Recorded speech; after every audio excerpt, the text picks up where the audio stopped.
And then we got the Wii U, right? We got the Wii U on release. Now I know the Wii U like nearly killed Nintendo.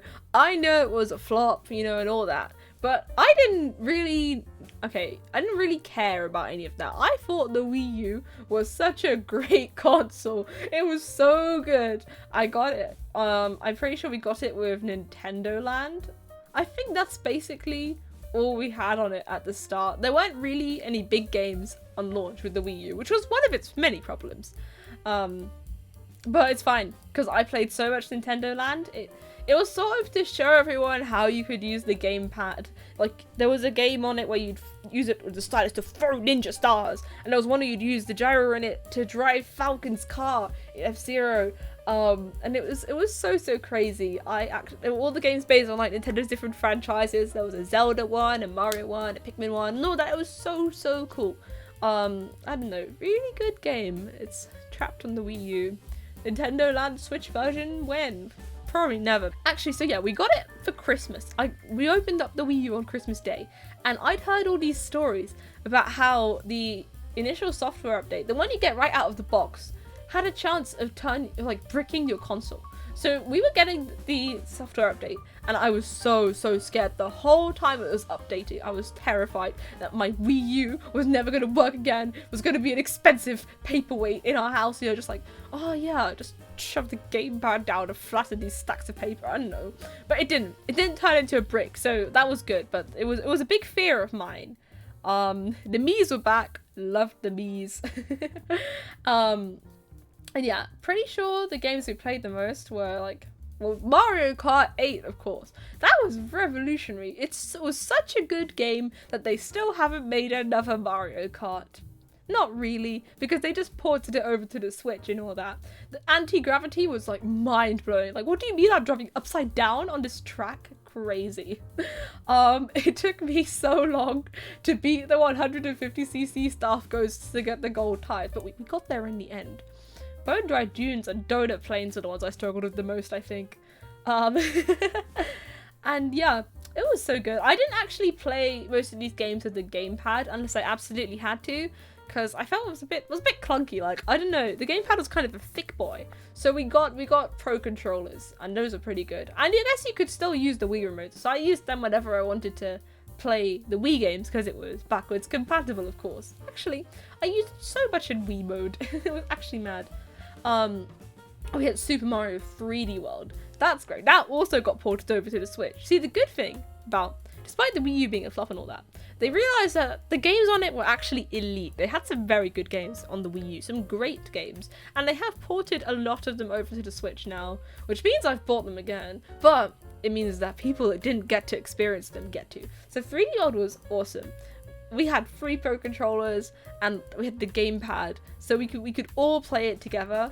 We played the whole game free multiplayer, I'm pretty sure. And it was so much fun. Discovering the infinite lives trick, all that. It was so good. Captain Toad, it was actually crazy. And then we got into Pikmin as well, because we hadn't played any of the other Pikmin games, but we got Pikmin 3.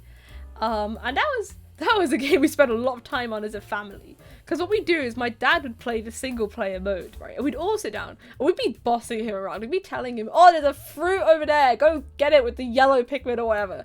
It was a group effort, our Pikmin 3 playthrough. Oh my goodness. Us struggling through the final boss and all that. It was a group effort. But there were multiplayer modes, fortunately, so played a ton of bingo battle, getting the treasure and all that. Oh my goodness, Pikmin 3.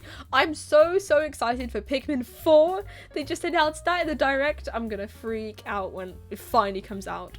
I didn't buy Pikmin 3 Deluxe because I was like, oh, what if they make a new Pikmin vote? And they did. They are making a new Pikmin. This is it. I'm so excited. Alright, and then we also had Yoshi's Woolly World. Now, I loved Yoshi's Woolly World so much that we got ta-da! We got the Young Yoshi amiibos! They're so cute. See, they're an amiibo on the bottom. There you go, amiibo. But anyway, I haven't used this as an amiibo in years. It's just, he's hanging out, he's chilling, he's vibing, he's hanging out on my desk. You go there. Good job. So yeah, it was so cute. Oh my goodness, it was actually such a cute game. I loved that you could unlock the different patterned Yoshis with the yarn balls and all that. It was so good. We did this one multiplayer, only 2-player. So me and my sister would play it, or like one of us with our dad. It was so good. It was such a good game. That was actually, I think, one of the first Yoshi games I played as well. I played Crafted World on the Switch many years later, but I don't know. I preferred Yoshi's Woolly World. Maybe it's the nostalgia talking, but Crafted World just didn't hit the same for me. You know what I mean?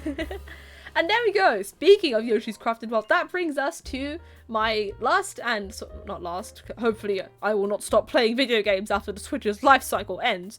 But yeah, my current console, the Nintendo Switch. We also got this one on release, and I was 14 years old, and we only had 2 games on it at launch. We had Mario Kart 8 Deluxe and Breath of the Wild, which was the first Zelda game we played through properly. But Breath of the Wild, it was love at first sight. We opened up the game as like the most beautiful thing we'd ever seen. It was so good. I mean, oh, we all like loved Breath of the Wild. I mean, it's like it's dead. It's still alive. I mean, they're making a new one. It's gonna be so good. It was so amazing. This is a bit like Pikmin 3. We had a whole family. We would all sit down and sort of play through it together, especially with the shrine puzzles and all that. But anyone who's played Breath of the Wild knows it's actually such a great game. It's such an amazing game. It's so good. And of course, Mario Kart 8 Deluxe. I mean, if I liked Mario Kart 8, then I wasn't gonna hate Mario Kart 8 Deluxe, was I? So yeah, it was good. I mean, it didn't have anything else. I mean, finally now they're doing DLC, but I mean, it's good. It was the game I played online when the Switch came out. Before Nintendo Switch Online was a thing, I keep forgetting that Nintendo Switch Online, the paid service, it didn't exist. Playing online was free for the first year and a half of the Switch's, life, I guess. But yeah, it was free for the first year and a half, and then they were like, nah, now you gotta pay for it. And we were like, okay, fine, I guess. But it wasn't really fine, but I wanted to play Mario Kart Online. And then we got Odyssey when it came out, and I feel like I didn't spend as much time in Odyssey that I should have. I mean, I beat Bowser. That's it. I mean, I don't know. I think I was a bit disappointed in Odyssey. Not because it's a bad game, but because I was thinking, finally, right, new console. This is going to be the big thing. This is going to be a great console for Nintendo. They're not going to go bankrupt anymore. Because that was a big fear of mine as a kid. I think my first introduction to the concept of bankruptcy was that Nintendo could go bankrupt because the Wii U was failing, right? I was so scared about that. But Nintendo was saved when the Switch came out. Everyone was buying a Switch. So good. Amazing. They're safe. So I was like, finally, this is going to be a great console. They're going to make Galaxy 3, right? You know, because Galaxy 1 and Galaxy 2 are, you know, masterpieces. So they got to make Galaxy 3. But did they make Galaxy 3? No, they made Mario Odyssey. Which was fine. It was good. It had some very cool levels. But was I in space? Was there Rosalina? Were there Lumas? Starbits? No, not really. I mean, you get to go to the moon, but it's not the same. Not the same as going to some weird planet shaped as Yoshi or something. I don't know. But Odyssey was good. It was cool. And we got back into Smash. We got Smash Bros Ultimate, and that's really good too. Oh my goodness. I mean, I've only properly played Brawl, but I was like, yes, Smash Bros has returned. The stuff from Brawl is in it. Everybody's in it. There's a ton of characters. I don't know who these guys are, but I actually was. And the good thing is that we had it on pretty much when it came out. So I knew about all the Fighters Pass stuff. So I remember when they announced like Joker. For his neutral special, he wields a gun. And I was like, who on earth is this man? I've never seen this man before in my life. It was so funny seeing all these other characters from completely random franchises just popping into Smash now.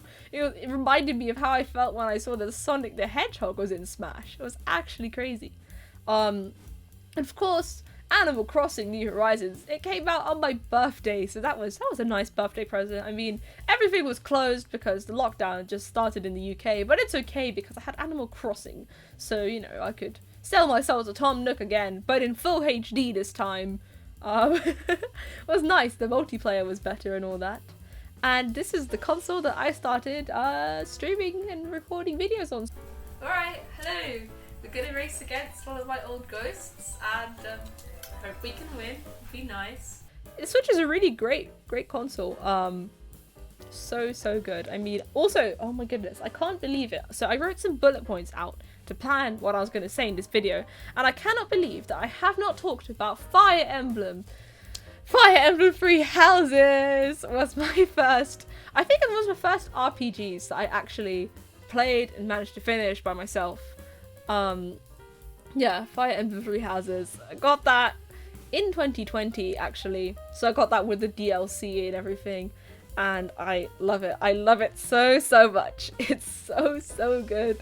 I got attached to every single character ever, and it was sort of a leap out of my comfort zone when we got it. Like, I wasn't sure if I was going to like it, because usually, you know, I was very limited. If you look at all the games I've talked about in this video, I was very limited to mostly Mario, whatever, you know. If it had Mario's name on it, I was probably going to play it. Now, I don't want to give too many Fire Emblem Three Houses spoilers, but Mario is not in the hit 2019 JRPG Fire Emblem Three Houses. So, Mario's not in it. He's not in Fire Emblem. Imagine if he was, though. That would be actually mad. Like, be all these serious, like, anime boys or whatever. Then it'd be just Mario in the corner, like, it's a me, a Mario. You know what? They could do that in the new Fire Emblem. Fire Emblem Engage is actually going to have Mario as a secret boss or something. He's going to be in it. Mark my words. You're going to come back to this when the game comes out in, like, January 2023. But yeah, I mean, there we go. Bit of a rambly video today, but I just wanted to talk about some of my favorite consoles. I mean, my favorite consoles. These are pretty much all the consoles I've played. I mean, I'm not a PC gamer. I'm basically just gaming on a Switch now, and it's a good life. Good games, I mean, franchises I've been a fan of for quite a while, and new ones too. I mean, I hope you enjoyed listening to my nostalgic ramble about mostly Nintendo consoles. So yeah, thank you so much for watching, and see you next time.